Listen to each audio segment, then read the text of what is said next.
So in the first part of this video lecture, we saw the definition of events from a sequence of events, what it means for these events to occur infinitely often. What does it mean for these events to occur eventually? We saw this duality that an event not occurring infinitely often means its complement occurs eventually, and vice versa.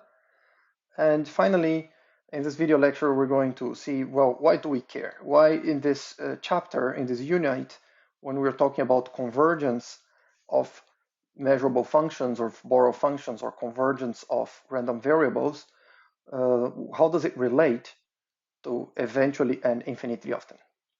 And here it is, it's through this proposition.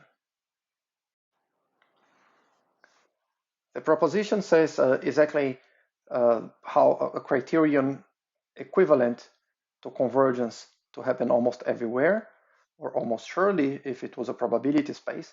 So we start with some measure space. In practice, very often it will be a probability space. And we have these Borel functions, the sequence of Borel functions, and also f. And we are wondering whether fn converges to f. So we're wondering whether fn converges to f almost everywhere. And what this proposition is saying is you have convergence almost everywhere if and only if the measure of the event that fn minus f is larger than epsilon infinitely often is 0 for all epsilon positive. Okay, and if and only if, which means before we had a very complicated notion, how does it converge? We had some examples where we had to analyze explicitly. We look at each little omega. We're asking for each little omega whether fn of omega converges to f of omega. So this is just convergence of numbers as n tend to infinity. We're asking what is the set of omega for which this happens, and then we were looking at what is the set of omega for which this does not happen, and then we were asking the set of these for which it does not happen to have measure 0. So first we give an explicit description for this set, and then we argued this set has measure 0 or this set does not have measure 0, which means there is convergence almost everywhere convergence, or there is no almost everywhere convergence. This is a very hands-on approach, but in practice it's not very viable many of the times. And now here we have something which is more amenable for us to study, even if there is this infinitely often here, which is a bit complicated. We have to do this intersection of union n, m larger than n, etc. But we have a theory to treat these things. We have our properties of measures.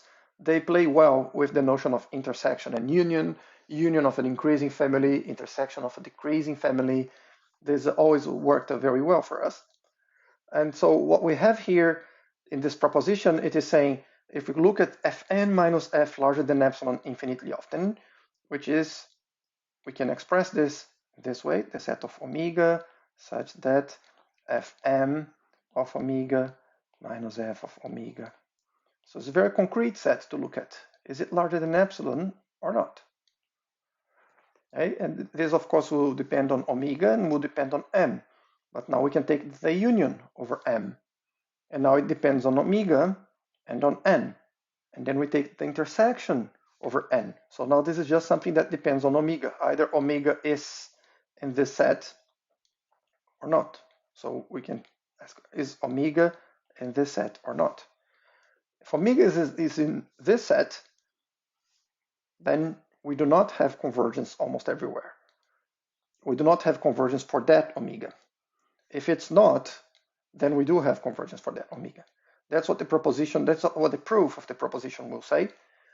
But then how do we translate this in terms of convergence almost everywhere or not? So this is something for every omega.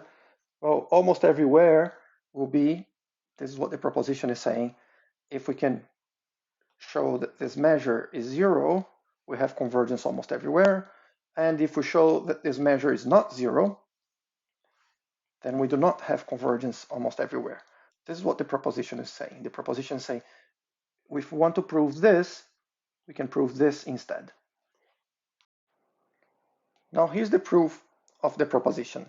What does it mean for Fn to converge to F almost everywhere?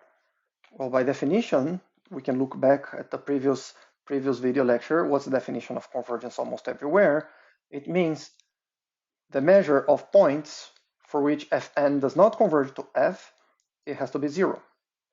Now, what does it mean for a sequence of numbers, an, not converge to A? Well, we know what it means for an to converge to A. What does an converge to A means? It means for every epsilon there exists n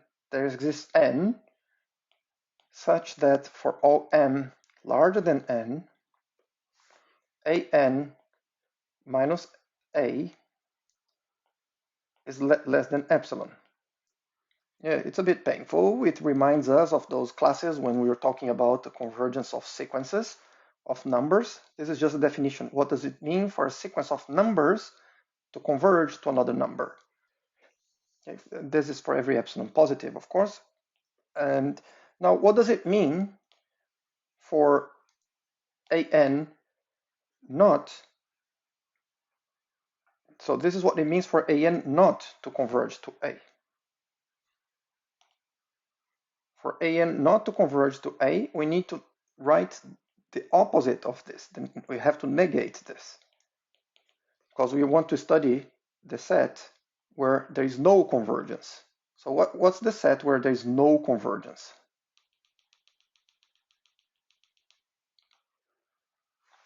Let's just negate this expression.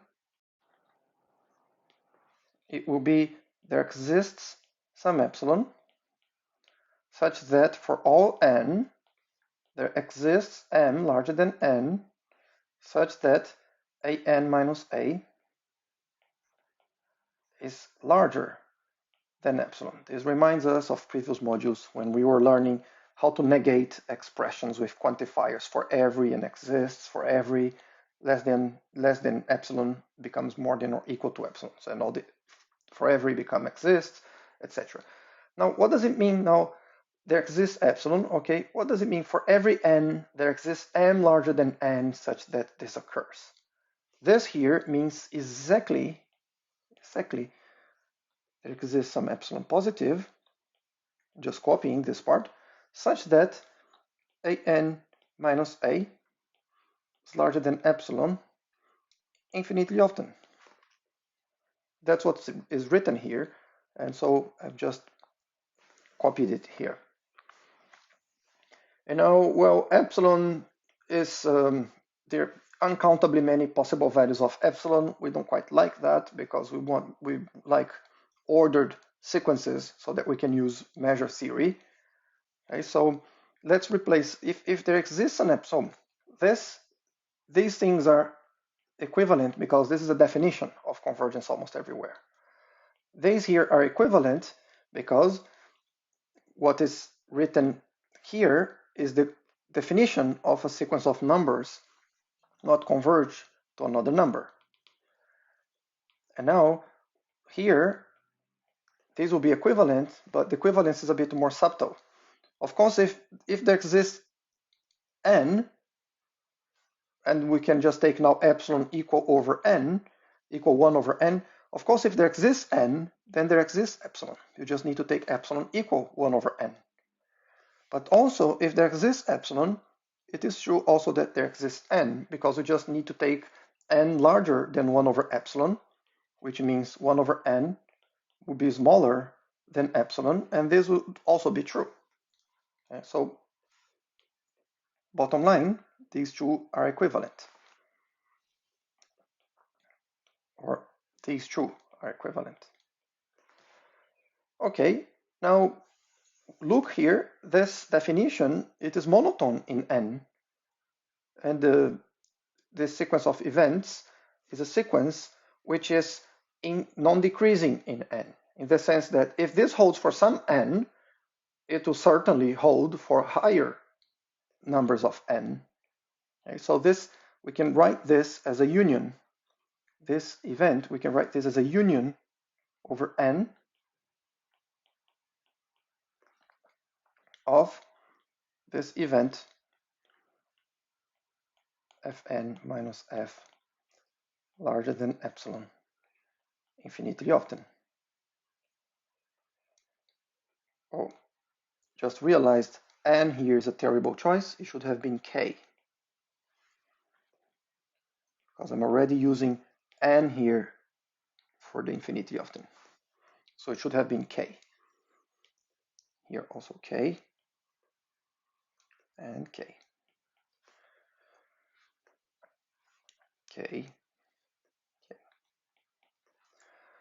Okay, so we take now the union here over k.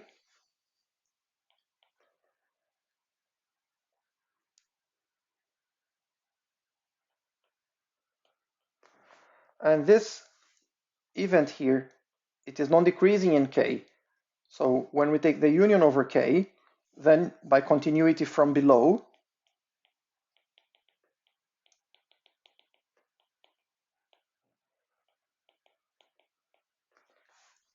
we can compute this measure here, because measures are continuous from below. We can compute this measure by taking the limit. Okay, so what I'm saying here is this equivalence here comes from simply continuity from below. And now, well, I claim that this is equivalent to this measure being 0 for every k. And why is that? Well, because these numbers here, they are non-negative, and they are non-decreasing. So how can a sequence of non-negative numbers, which is not allowed to decrease, how can it converge to 0? There's only one way for it to happen, is if the sequence is 0 always. So this is by monotonicity of the sequence. Of the sequence of numbers, okay? The sequence of measures. This is a measure of an event, which is a number. But now, if this measure is 0 for every k, then this measure will be 0 for every epsilon. Well, one direction is easy. If it's 0 for every epsilon, it will be 0 for every k, because we can just take epsilon equal 1 over k. So this one is just take epsilon equal 1 over k.